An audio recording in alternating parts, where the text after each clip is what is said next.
you.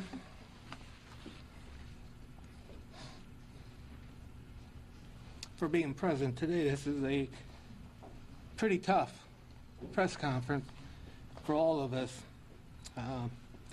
I would like to state initially that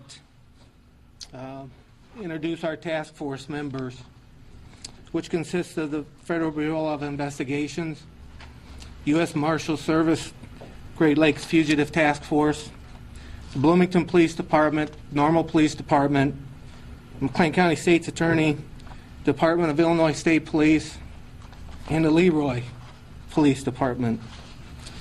Assisting agencies are Putnam County Sheriff's Office, Sheriff Kevin Doyle, Putnam County Coroner's Office, Coroner Bob Kofoid, McLean County Coroner's Office, Coroner Beth Kimmerling, Putnam County State's Attorney Jim Mack, the National Center for Missing and Exploited Children, and Team Adam.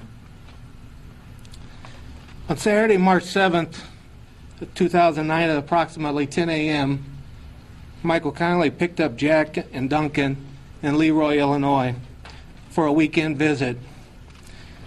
The weekend visitation expired at 6 p.m. on Sunday, March 8th, 2009. On Sunday, March 8th, 6 p.m., Michael failed to return Jack and Duncan to their mother, Amy. On Monday, March 9th, 2009, on a request by the Leroy Police Department, the McLean County Sheriff's Office assumed operational control of this investigation. Immediately afterwards, a command center was established at the Sheriff's Office, and at 8 p.m., information was provided to the Amber Alert Center, District 9 Communications in Springfield, Illinois. At 8:15 p.m., we received notification from the Communications Center that the Amber Alert had been issued. Representatives from the multi-agency task force each brought valuable and unlimited resources to this investigation. From the initial formation of the task force, the dedication, the integrity, and professionalism of each member was sincere and unquestionable.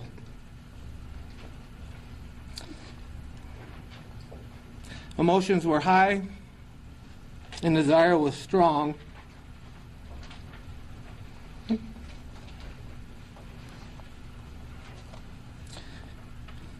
All in hope of bringing Jack and Duncan home to their mom, Amy. Each day that Amy and her friend Michelle visited with members of the task force, our emotions and desire strengthened. Every lead that the task force received from a member of the public or a lead generated by the task force was immediately assigned to a team of investigators. Our Amber Alert generated leads that took the investigation to Virginia Beach, Virginia, Bristol, Tennessee, and northern Indiana. Initiated leads from the task force focused on northern Illinois, Hoffman Estates, Algonquin, and Dalton, Illinois. Services that were provided by Team Adam included Choice Point. Choice Point is a program that allows for specific geographical locations to be targeted by distribution of our poster of Jack and Duncan to thousands of fax machines within a specified location. Today, Amy, her family, friends, and many people are overwhelmed with sadness and pain. Friends and classmates of Jack and Duncan are in shock and disbelief that such a horrible crime could have been committed.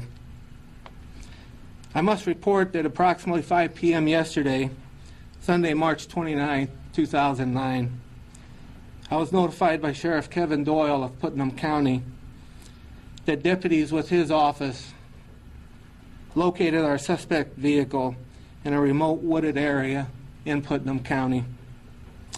I was then notified that the Illinois State Police had a crime scene investigator present and they were awaiting our arrival. At approximately 5:50 p.m., we arrived and met with Sheriff Doyle and the state police. As we approached the vehicle, it became evident that it was our suspect vehicle. Upon initial examination of the vehicle, 2 young boys were discovered in the rear passenger area of that vehicle. Approximately 60 yards west of the vehicle, an adult male was located. All 3 were deceased. Notification was made to the Putnam County coroner,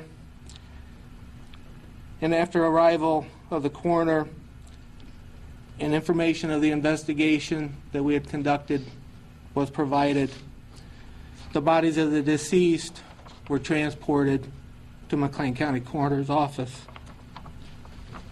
The investigation continues now as a double homicide, suicide.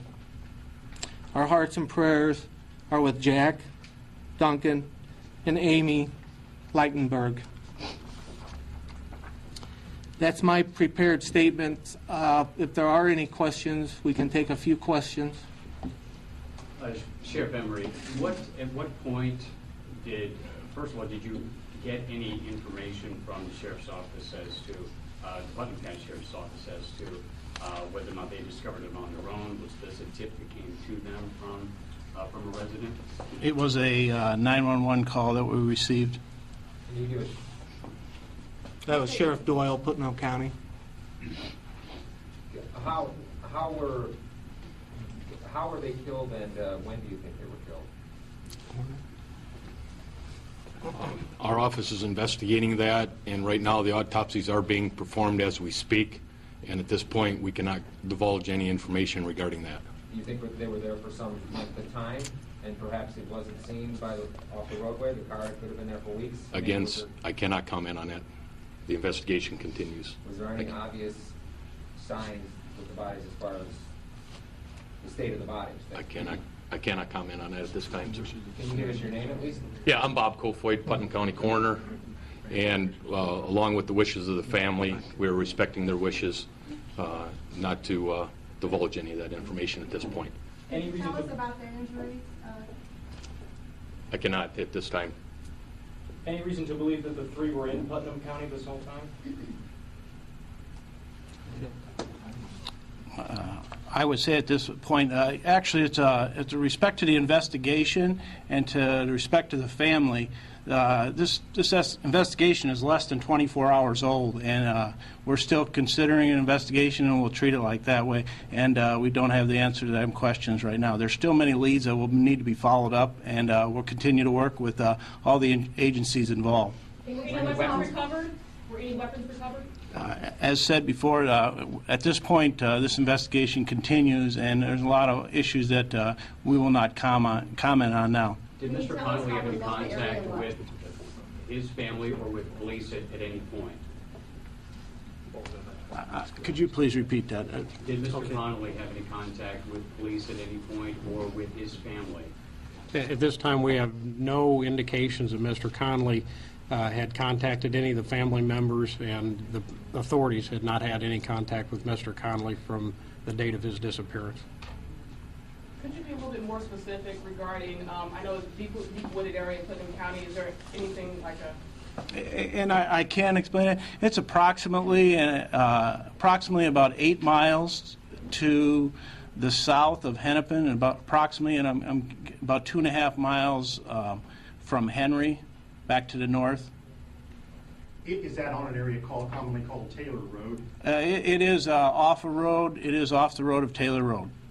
Do you have any information on how or why, or whether the Conleys had any connection to Putnam County or that area? I'm not aware of any, and in the investigation that still continues. Is there any reason to believe that anybody else was involved in any capacity in this? Like I said,